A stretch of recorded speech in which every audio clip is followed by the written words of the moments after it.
இந்த உள்ளிருப்பு போராட்டம் எவ்வளோ காலமாக நடத்திட்டு இருக்கீங்கண்ணா?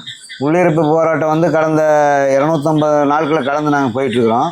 அதுக்கு முன்னாடி அறவழி போராட்டங்களை மாவட்ட தலைநகர்களையும் நடத்தியிருக்கிறோம். வலைப்பட்டி சென்னையிலையும் 3-4 கட்ட போராட்டங்களை நடத்தியிருக்கிறோம். இது வரைக்கும் தமிழக அரசு எங்களை இது சம்மந்தமாக அழைத்து பேசலிங்கிறது மிகப்பெரிய எங்களுக்கு ஒரு வருத்தம். மக்களுக்கு என்ன திட்டங்கள், பாதிக்காத திட்டங்கள் எப்படி கொண்டு வரலாம் அப்படிங்கிறது இது இல்லை. அவர்களுடைய தமிழக முதல்வருக்கு காதுக்கு போதோ இல்லை சம்மந்தப்பட்ட துறை சார்ந்த அதிகாரிகளுக்கு போதோ அதுன்னு தெரியல. விவசாயத்தில் வந்து இப்போ இங்கே இருக்கிற விவசாயத்தை ஒரு 300-400 குடும்பத்தை வந்து வெளியேற்றிட்டா அவர்களுடைய பொருளாதார நிலைமை, அவர்கள் எங்கே தங்குவாங்க, அவருடைய கல்வி, அவருடைய பெரியவர்கள் வந்து அவங்களை எப்படி பராமரிப்பாங்க அப்படிங்கிற அவங்களுடைய அந்த அடிப்படையே இது கொடுமையான விஷயம். அதாவது மேடு பள்ளம் இல்லாத சுத்தம் பண்ணி கிணறு வெட்டி அந்த கிணத்துக்கான சுற்றுச்சுவர்கள் கட்டி தண்ணி மோட்டரை வச்சு சொட்டு நீர் போட்டு சிறப்பாக விவசாயம் பண்ணிட்டு இருக்கிறது. இப்போ எல்லாருமே 40 வயசுலேருந்து 60, 65, 70 வயசுல இருக்கிறவங்க தான் விவசாயம் பண்ணிட்டு இருக்கிறாங்க. அவங்களை இந்த இடத்த விட்டுட்டு முடுக்கிட்டாங்கன்னா அவங்க எங்கே போவாங்க? அவருடைய வாழ்வாதாரம் என்ன ஆகும்? யாருமே கருணை உள்ளவர்கள் இந்த இடத்த பிடுங்கி வேற கார்ப்பரேட் கம்பெனிகளுக்கு கொடுக்க மாட்டாங்க. கருணை உள்ளவர்கள் இதை சிந்திக்கணும். அதுதான் எங்களுடைய அன்பான வேண்டுகோள். சிப்காட்டுங்கிறது சுப்ரீம் கோர்ட்டே சொல்லிடுறது, ஒரு இந்த மாதிரி தொழில் நிறுவனங்களுக்கு, கார்ப்பரேட் நிறுவனங்களுக்கு நீங்கள் வந்து விவசாய நிலங்களை பிடுங்கி கொடுக்கறத வந்து தவிர்க்கணும் அப்படின்னு கூட பல தீர்ப்பில் சொல்லியிருக்கிறாங்க. ஆனால் இது எல்லாமே காதில் வாங்காத இதை வந்து நம்ம எடுத்தே தீரணும் அப்படிங்கிறதுக்காக இது பண்ணுறாங்க. அது இல்லாத இங்கே நம்ம பார்த்தீங்கன்னா மாண்புமிகு நம்மளுடைய ஆதி திராவிட நலத்துறை அமைச்சருடைய அவரு இடமே ஒரு 70 ஏக்கர் இங்கே இருக்குது, அவருடைய ஃபேமிலிக்கே இருக்குது. அவருடைய இடத்தையுமே எடுக்கிறாங்க. அப்போ அவருக்கும் இதில் பாதிப்பு உண்டாகும். ஆமாம், அவருக்கு பாதிப்பு உண்டாகும். இப்போ அவர் என்ன சொல்கிறாங்க, மக்கள் என்ன பேசிக்கிறாங்க அப்படின்னா, அவரால் தான் இந்த இடமே சிப்காட்டு கொண்டுட்டு அவர் பாவம் இது வரைக்கும் இந்த பகுதிக்கு வந்து இது மாதிரி இதே இல்லை. ஆனால் அவர் இடத்த எடுக்கிறனால என்ன சொல்கிறாங்க, அவருக்கோசரம் தான் இந்த சிப்காட்டை கொண்டு வர்றாங்க, அவர் தான் மறைமுகமாக இங்கேருந்து தூண்டி விட்டு இது மாதிரிலாம் செய்கிறாங்க அப்படின்னு சொல்லி சொல்கிறாங்க. அவருக்கு இதனால் 70 ஏக்கருக்கு அவருக்கு பெருத்த பாதிப்பு இருக்குது. அதனால் அவருமே இது அவருக்கு ஒரு கெட்ட பேர் அதாவது பொதுமக்கள் மத்தியில் உருவாகிட்டு இருக்குது. அதனால் அவர் என்ன பண்ணணும், மாண்புமிகு தமிழக முதல்வர்கிட்ட எடுத்து சொல்லி இது என்னுடைய இடமும் சம்மந்தப்பட்டிருக்கு, இதனால் எனக்கும் கெட்ட பேர் ஆகுது, அதனால் இதை வந்து தவிர்க்கிறதுக்கு நீங்கள் முயற்சி பண்ணணும் அப்படின்னு சொல்லி அவர் சந்திக்கணும். இந்த பகுதியில் தான் இருக்கிறாரு. ஆனால் இது வரைக்கும் அவரும் மக்களை சந்தித்து பேசலாம், நாங்களும் அவரை சந்திக்கிறதுக்கான வாய்ப்புகள் இல்லை. நீங்களும் மாண்புமிகு அமைச்சர் அவர்களை சந்திக்கிறதுக்கு வந்து முயற்சி எடுக்கலாம் இல்லைங்க? முயற்சி நாங்கள் வந்து இப்போ நாமக்கல் மாவட்டத்தை பார்த்தீங்கன்னா அதிக அளவில் நம்ம பாராளுமன்ற உறுப்பினர் அவர் தான் அதிகமாக மாவட்ட செயலாளரோடும் தமிழக முதல்வரோட அன்னைக்கு விழா நடந்தது கூட அவர் தான் தமிழக முதல்வர் சிறப்பாக பணியாற்றுகிறான்னு அவர் சொன்னால் ஒரு தரம் போய் அவருடைய அலுவலகத்திலே நாங்கள் சந்தித்து பேசினோம். அவர் அந்தோடைய மனநிலையில் விவசாயிகளுடைய காது கொடுத்து கேட்குற அளவில் அவர் இல்லை. அவர் வந்து இங்கே நீங்கள் நிவாரணம் வாங்கிங்க, சிப்காட் அமைச்சதே தீர்வோம் அப்படிங்கிற அவருடைய மனநிலையில் தான் இருக்கிறாரு. யாருங்க ஐயா? முதலமைச்சர் அவர்கள்.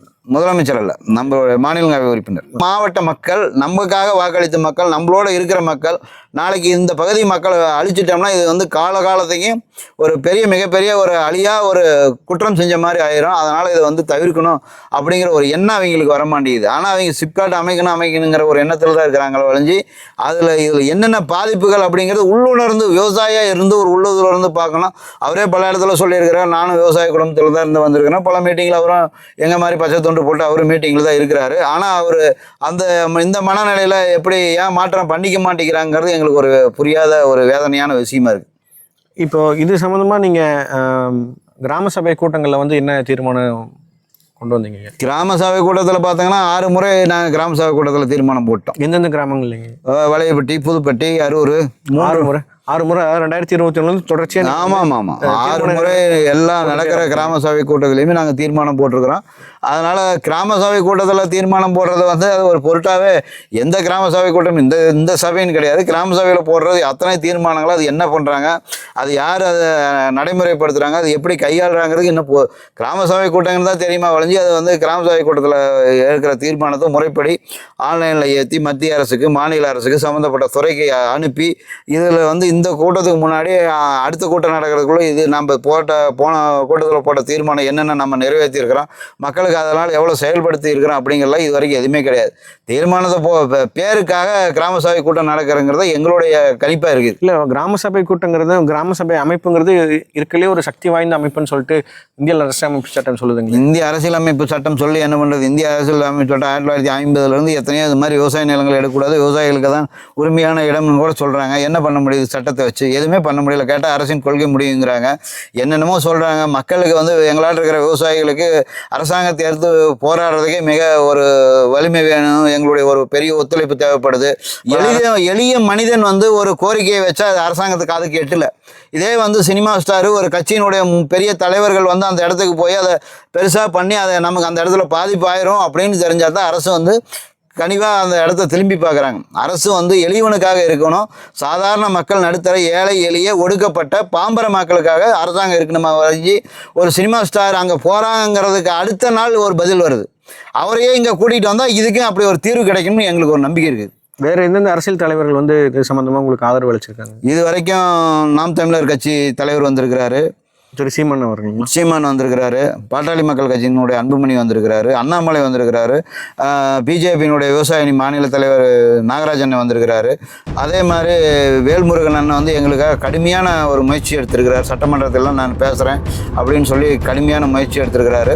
இதே கொங்குநாடு மக்கள் தேசிய கட்சியினுடைய தலைவர் ஈஸ்வரன் அண்ணன் வந்து எங்ககிட்ட கருத்து கேட்பெலாம் கேட்டு 300க்கும் மேற்பட்ட மனுக்கெல்லாம் வாங்கிட்டு போய் முதலமைச்சரை சந்திக்கிறோம்னாரு. ஆனால் இது வரைக்கும் அவர் சந்திக்கல. என்ன காரணம் என்ன புரியல. அவர் கொங்கு மண்டலத்திலே நான் இருக்கிற வரைக்கும் சிப்காட் கொண்டுட்டு வர மாட்டேன் அப்படின்னு சொல்லி உறுதி கொடுத்தாரு. பெருந்துறை இதெல்லாம் தீர்மானம்லாம் போட்டாங்க. அதையும் மீறி சிப்காட்டுக்காக அவர் நம்ம நாமக்கல் மாவட்டத்திலே இருக்கிறாரு. முதல்வர் அவர் இது வரைக்கும் சந்திக்கல. அது ஏன் சந்திக்கல என்னங்கிறது அதுக்கான காரணம் எங்களுக்கு இன்னும் புரியல. திராவிட முன்னேற்ற கழகத்தோட கூட்டணி கட்சியில தானே இருக்காங்க. அப்போ அவங்க சொன்னாங்கன்னா இன்னும் கொஞ்சம் அருமையாக சவிசாய்ப்பாங்களே. இப்போ திரு ஈஸ்வரன் அவர்கள் வந்து இது சம்பந்தமா இன்னும் கொஞ்சம் அவர் அழுத்தம் கொடுத்து நடவடிக்கை எடுக்கலாமா? அழுத்தம் கொடுத்து நடவடிக்கை எடுக்கலாம். அது என்ன காரணத்திற்காக அவர் அழுத்தம் கொடுத்து நடவடிக்கை எடுக்கல அப்படிங்கிறது தெரியல. நேற்று கூட எங்களுடைய குழுவினுள்ள இருக்கிற சார்பாக அவர் திருச்செங்கோடு சட்டமன்ற அலுவலகத்தில் சந்தித்து பேசும்பொழுது நீதிமன்றம் செல்றதா நல்லது அப்படின்னு அவர் சொல்லியிருக்கிறாரு. நான் சட்டமன்றத்திலையும் அப்போ அவர் கூட்டணியில் இருக்கிறாரு இல்லைங்களா? ஆமாம், திராவிட முன்னேற்ற கழகத்தின் கூட்டணியில் இருக்கிறாரு. இப்போ அவர் சொல்லி இது செவி சாய்க்கல அப்படிங்கிறது அவர் கூட்டணியில் இருக்கிறதுக்கான அர்த்தம் என்னங்க இருக்கு? அதாவது அது அவர் தான் முடிவு பண்ணணும், அதை நம்ம சொல்ல முடியாது. கூட்டணியில் அழுத்தம் கூட இருக்கலாம்.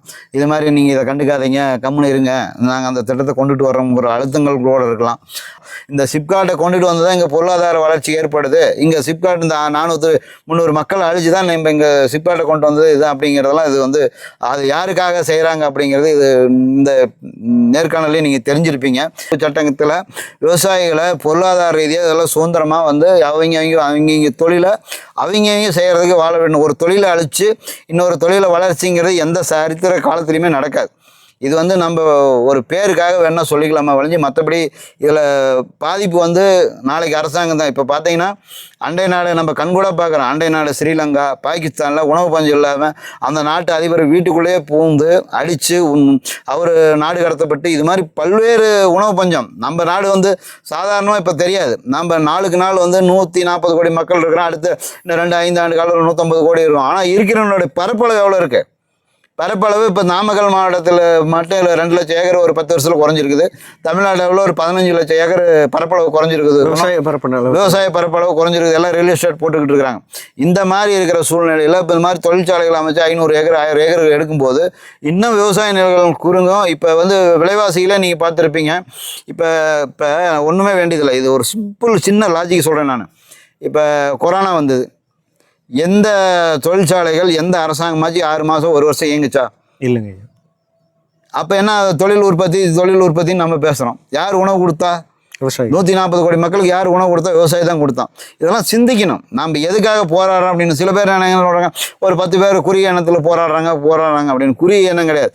அத்தனை பேர்த்தினுடைய விவசாயினுடைய பிரதிபலிப்பாக நம்ம எல்லாருமே எல்லா இடத்துக்கும் ஒரு 1000 பேர்த்து கூட்டிகிட்டு வர முடியாது. எல்லாத்தையும் அந்தந்த தேவைக்கு எப்பமா அப்போ தான் அவங்கள பயன்படுத்த முடியுமா. அவங்க அந்த இப்போ செஞ்சுக்கிட்டு இருக்கிற வேலையை விட்டு பொழுதுனைக்கு போராட்டத்துக்கு வந்துக்கிட்டு இருந்தாங்கன்னா அவங்களுடைய குழந்தைகள் வளர்ப்பு, கால்நடை வளர்ப்பு, அவங்களுடைய பொருளாதாரம், அவங்களுடைய மனநிலை, இவங்கெல்லாம் ரொம்ப பாதிக்கப்பட்டிருக்கிறாங்க. இன்றைக்கி ரொம்ப கஷ்டமான சூழ்நிலையில் இருக்கிறாங்க. அதனால் அரசியல்வாதிகள் மக்களுக்கு வந்து முதல்ல வந்து இடையூறு செய்யக்கூடாது. அவங்களுக்கு முதல்ல கூப்பிட்டு உங்களுடைய கருத்தை உள்வாங்கணும். முதல்ல அவங்க சொல்கிறது ஒரு நியாயமாக இருக்குதா அப்படின்ட்டு. இப்போ நிறைய பேர் சொல்கிறாங்க, இப்போ எந்த அலுவலகத்துக்கு போனாலும் நான் விவசாய இதில் ஐஏஎஸ் ஆஃபீஸர் வந்து சாதாரண நம்ம கடைநிலை ஊழியர் வரைக்கும் என்ன சொல்கிறாங்க, நான் விவசாய குடும்பத்தில் தான் சார் பிறந்தோம், நாங்கள் என்ன பண்ணுறது, மேலேருந்து சொல்கிறாங்க நாங்கள் இந்த இடத்த எடுக்க வேண்டிய சூழ்நிலை அப்படின்னு.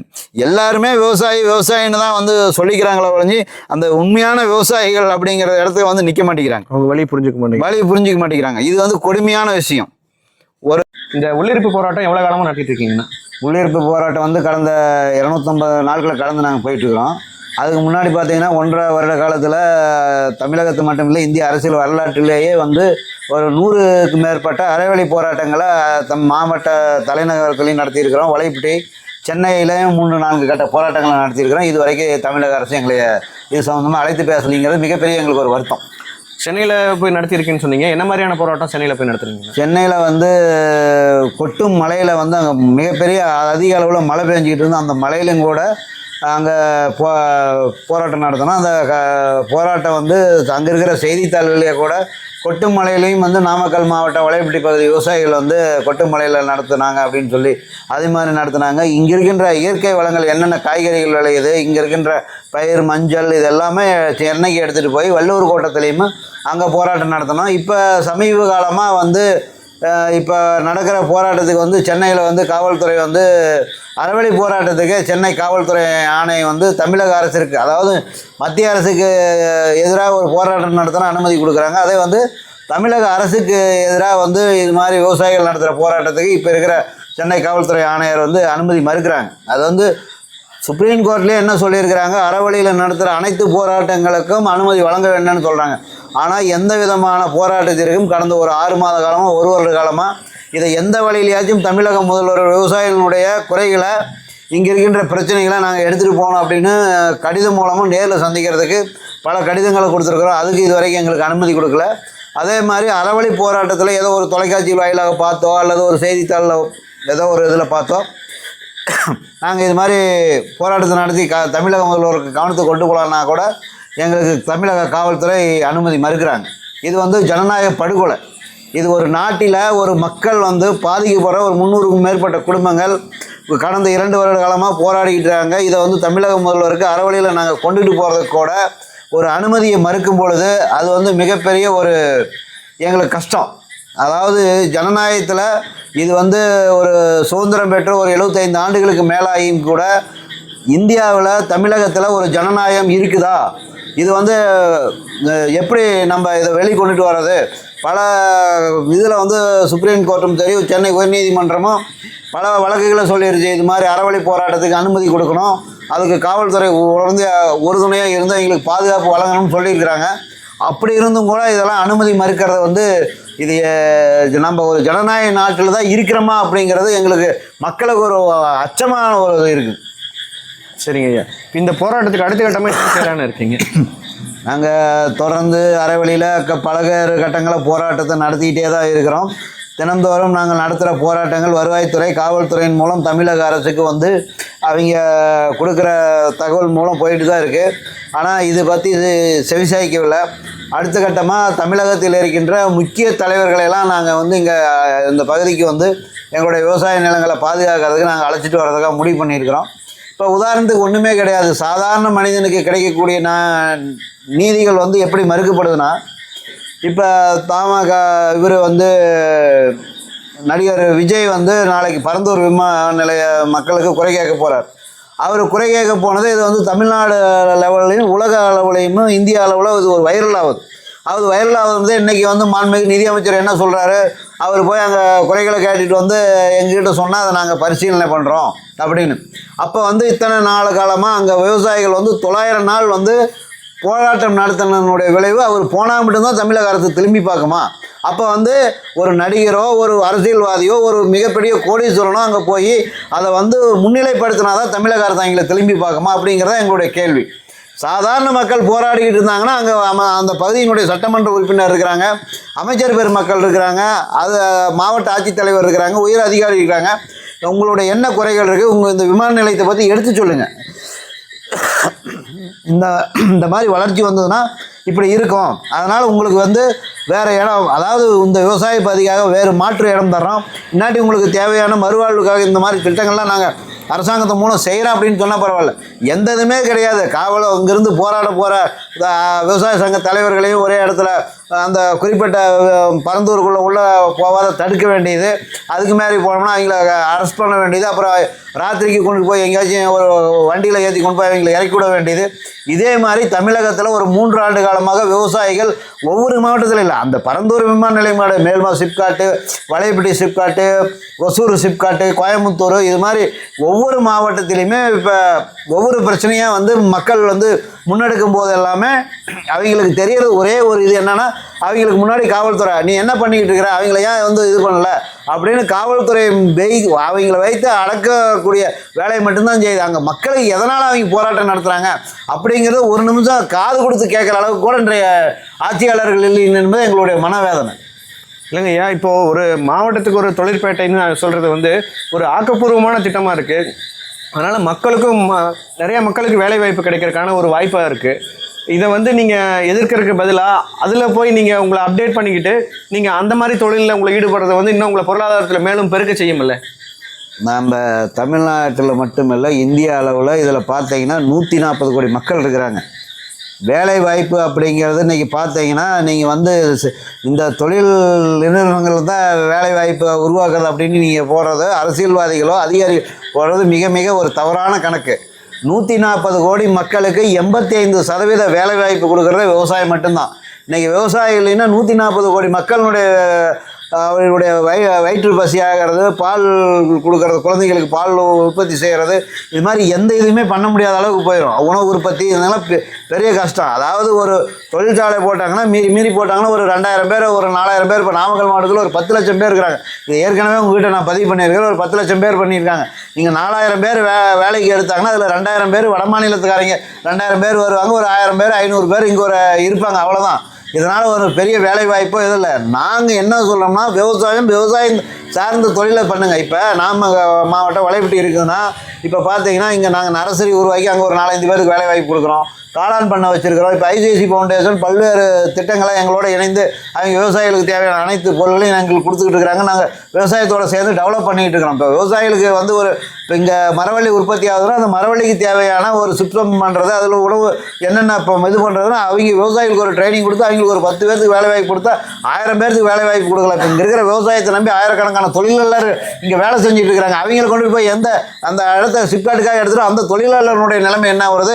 இங்கே 2000, 3000, 4000, 5000 கால்நடைகள் இருக்குது. அந்த கால்நடைகளை எங்கே ஓட்டிகிட்டு போய் அவங்க அந்த கால்நடைகளை பராமரிக்க முடியும்? அவங்க இந்த இடத்த விட்டுட்டு வேறு இடத்துக்கு போய் இன்றைக்கி இருக்கிற நாமக்கல் மாவட்டத்தில் இருக்கிற சூழ்நிலைக்கு அவங்க எவ்வளோ ஒரு இடம் வந்து ஒரு சென்ட் வந்து இன்றைக்கி 1 கோடி ரூபாய்க்கு விற்கிது. ஒவ்வொரு ஏக்கர் வந்து இன்றைக்கி ஒரு 15 லட்சம் 20 லட்சம் கொடுத்தாங்கன்னா அந்த இடத்த வாங்கிட்டு போய் அவங்க மறுபடியும் அது புதுசாக ஒரு இடத்த வாங்கி அங்கே வந்து அவங்க கிணறு வெட்டி அவங்களுடைய நில சீர்திருத்தம் பண்ணி அந்த விவசாய உற்பத்தி ஆகாட்டி அவங்க உயிர் போயிடும். அரசாங்கம் வந்து மக்களுக்காக தான் அரசாங்கத்துக்காக மக்கள் வந்து நீங்கள் இப்படி வளைஞ்சு போங்க, அப்படி வளைஞ்சு போங்க, இப்படி பண்ணுங்க, அப்படி பண்ணுங்கன்ட்டு ஒரு அதாவது திணிக்கப்படாத ஒரு போர் மாதிரி இந்த நாங்கள் சூழ்நிலையை 2-3 வருஷமாக உணர்ந்துக்கிட்டு இருக்கோம். சரிங்க ஐயா, உங்களது போராட்டத்தை வந்து நான் அந்த அரசாங்கத்துக்கும் பொதுமக்களுக்கும் நமது ஊடகம் சார்பாக எடுத்துகிட்டு செல்கிறோம். இதன் மூலமாக உங்களுக்கு ஒரு நல்ல தீர்வு கிடைக்கும் நாங்களும் நம்புகிறோம். நன்றி, வணக்கம் ஐயா. நன்றி.